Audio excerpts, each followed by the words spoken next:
Welcome to qnawire. In this question, we have a 3-gear system. So we have the hub gear, we have the spur gear, we have the ring gear, and then we are given that omega h, the hub gear has angular velocity 5 radians per second, and then the ring gear has angular velocity 20 radians per second. And then we want to find um, the angular velocity of the spur gear and the angular velocity of arm OA. Okay. Okay, so to do this, we first need to find a good gear that allows us to find instantaneous center of zero velocity. Okay, so I'm going to look at gear S. Okay, gear S, right? Then this point is gear D, is point D. Okay, so O is fixed. So so this is A.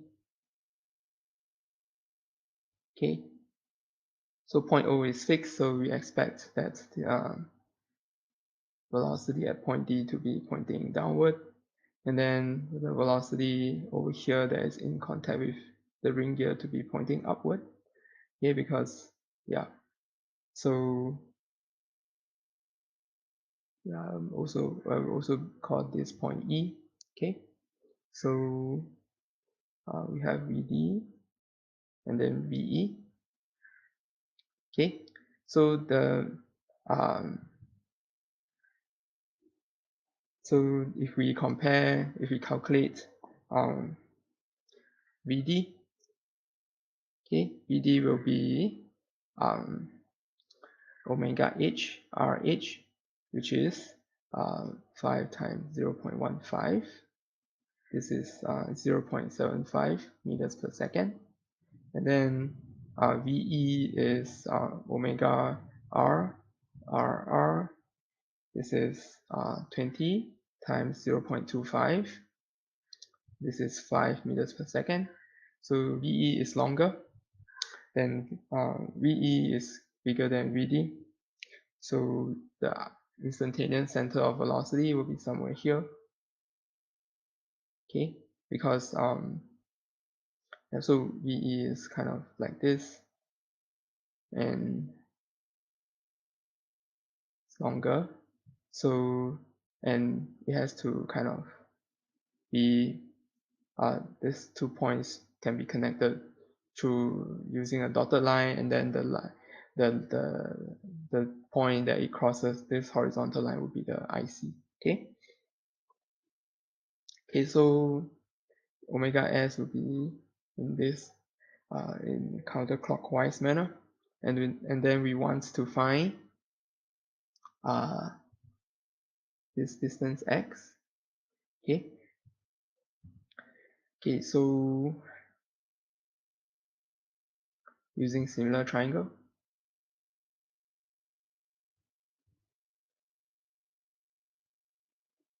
okay, we have x divided by 0.75.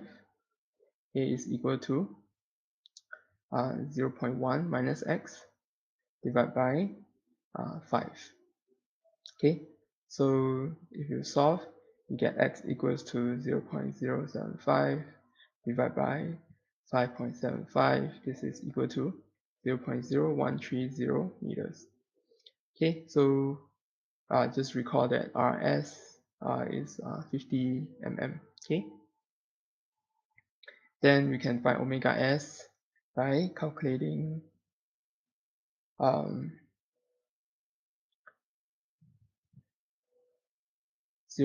by using the speed, okay, of point D, okay, which is Vd divided by x. So this is 0.75 divided by 0.0130. So this can be calculated to be 57.5 radians per second. Then we can calculate VA. Okay, VA is omega S RIC to A. Okay, because after we find VA, we can calculate omega OA. Okay, so this is 57.5 times 0.05 minus 0.013. Okay, so this is equal to 2.125 meters per second. And then the angular velocity of the arm OA will just be 2. VA divided by the distance between points O and A. So it will be 2.125 divided by 0.2. Okay, and we get 10.6 radians per second. Okay, so here are the answers. Okay, so this is our omega S, and then this is our omega OA.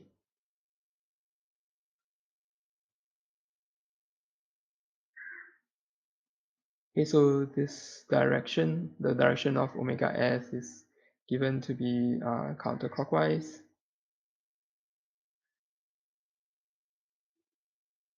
Okay, and then omega OA will also be counterclockwise. Okay,